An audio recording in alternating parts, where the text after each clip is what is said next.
The kohlrabi, which I grew from seed this year, have done okay, and I was quite surprised myself because they have been put in from seed, and interspersed amongst them I put some sweetcorn which had been grown partly from seed, but also I got some from a garden centre when the first lot just didn't make it in the storms. But I've tried, and in some of the recipes which I've outlined, these have been used, these kohlrabi have been used. Basically I just have to cut the stem, you can see one there, cut the stem beneath the kohlrabi and pull that weed out while I'm there. And then of course you have to use a very sharp knife to slice them.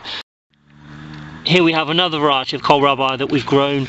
This one is white, and there's a few of these ones and they've done rather well, but not as vigorous as the other one. The other cabbages that I've put onto this plot came from seedlings from a garden centre, and they had to be netted, and they've done okay. Quite slow growing compared to what I've seen with other varieties, but they are probably more fancy varieties. They weren't expensive, the packs. I didn't expect them all to make it, one or two didn't, but by and large, because they were netted as much as possible, they've avoided the worst excesses of the cabbage whites, etc. A surprise hit down here for me has been beetroot. It's been quite hit and miss. It depended on when it was planted. The ones I planted a bit later in June, because people kept saying, oh well, you know, you can keep planting them, did not work. The slugs got to them, only one survived. But the ones I planted earlier, when they were a bit more vigorous, I didn't give them any particular care, no netting, I didn't spray them or anything like that. They just seem to have very much thrived, and I'm quite happy with that really. Had to put a lot of extra stakes on the string beans because we've had up to 50-60 mile an hour winds over the last few weeks, and they've done okay. First time I've grown them on this particular spot. I mean, they're not quite ready, as you can see. There's probably, you know, they're still flowering, but we have picked some already. And under netting, which is the netting we ordered online, there are some collies growing as well, so they did make it. I didn't see these last time I came down because the light was fading, and some of them have done, you know, better than I thought they would. So overall, not too displeased by how they've turned out this year. Not got lots of them, but enough to keep, you know. When I took this plot over, it hadn't been worked for well over a year, and the weeds were, you know, 6 to 8 feet high, and some of them nearly as many feet deep, and people had only sort of grown things in very small parts of the plot. But there were some old sprouts left there which had survived from the very last planting, because someone had put some onions and garlic and things like that on the plot, and potatoes. But these are sprouts that I've put in from seedlings, and they should be okay, so I'll look forward to trying these nearer to. Probably just past its best now, as you can see some of the caterpillars, etc., and more endeavourous slugs. It's just starting to get my cabbages, but these are drumheads that are ready for eating now, so I've got to start taking some of this crop before the pests really do take over, because in general, if you don't crop them, then something will come and eat them besides you. So this is now ready for the eating. And around them, of course, I've put there are other cabbages, and I planted some kohlrabi. These are later ones that I've grown from seed, put in June, and they look pretty touch and go to me. It's a race against time whether or not these kohlrabi will get enough sun. Now that we're in the middle of September. This is some pak choy. You can see it's heavily being attacked by pests, but I haven't got net for this, so that's my own fault.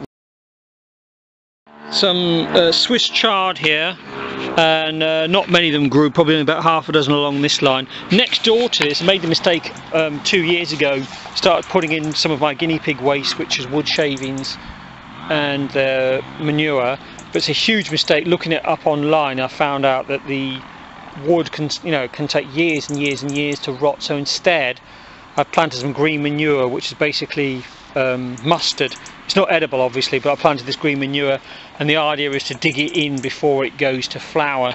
So I've done a couple of patches on the plot here, and I will continue to do these squares, get them planted up over the next couple of weeks. Anymore, I want to put some seed on so that they'll all be sown for September. There's a little bit more of the Swiss chard. These apples here I've got, which are Spartans, have grown exceptionally well, and next to them we've got Bramleys, and seeing as they've only been on the plot a couple of years and they are grafts with a dwarf rootstock, I'm pretty pleased. These are James Greaves apples, and again, just like the Spartan, they've done well beyond what I thought they would. Next door there is a crab apple, and of course pollination can take, cross-pollination can take place as long as you've got pollinators around, and these seem to appreciate that. Surprising how well the carpet strawberries I put in, the alpines, have done well. Basically I've just been chopping the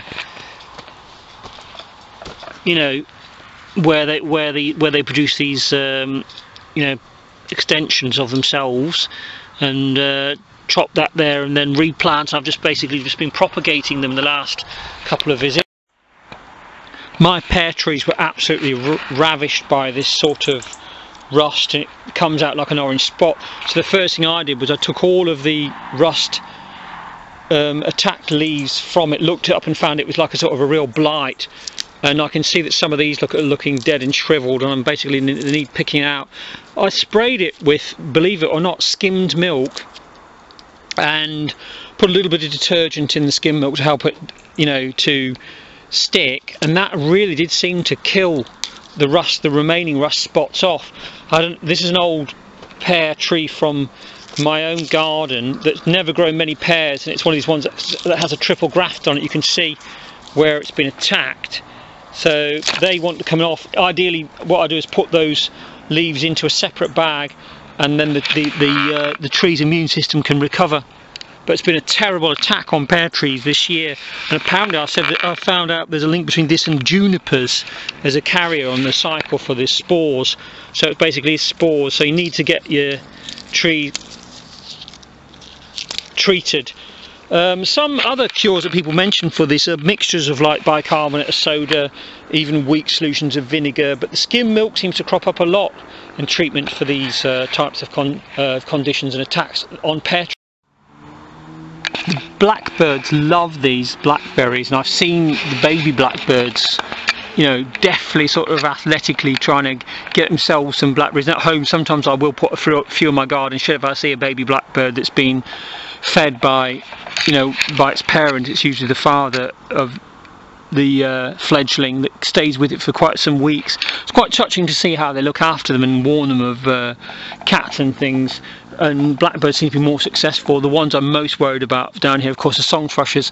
Very rarely see them, and when I do they tend to stay in groups of two, the fledglings, and tend to sing together along this hedgerow. It's a precious hedgerow, this one, because it's all we've really got here to separate from a field at the back which is earmarked for development. So I really do hope this hedgerow stays. I've got this 3 bird boxes even on the spot I have here. I've put 3 up.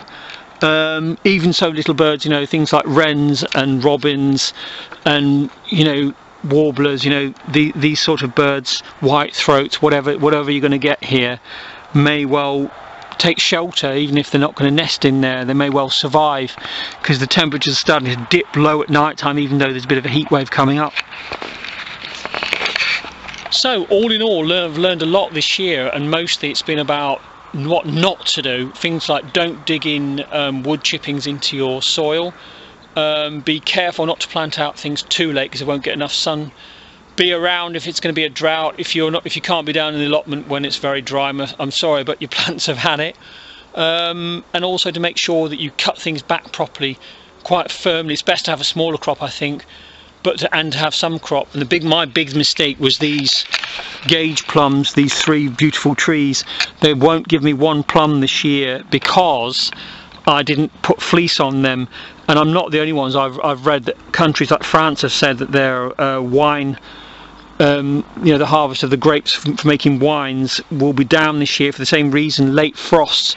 So I've got to make sure these are fleeced and protected next year. It's when they're in blossom, these 3 gauge plums come into blossom very early, on as early as April, and then you've still got frost in May.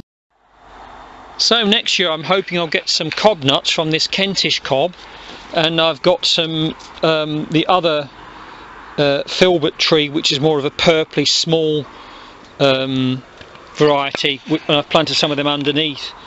So once that's done, the back row here should be a bit more vigorous, so I'm just going to help myself to a couple of blackberries now.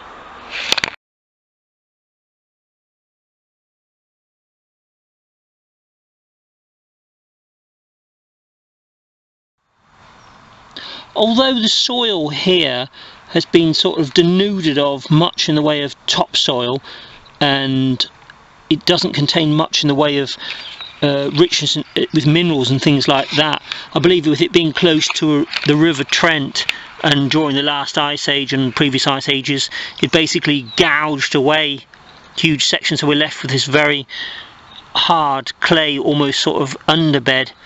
I think some people call it a marl or something. It's very good for making bricks apparently. But anyway, these things, herbs, or anything with a herbaceous sort of angle on it, grows extremely well here. And this chamomile is part of its one plant I bought commercially, and the rest of them has just been sort of wild that I found around. So every tiny little chamomile plant I've got, I've joined it together. Now this sort of chamomile bed is growing along here. Perfect, of course, for making your chamomile tea. This is the self-heal plant, very fond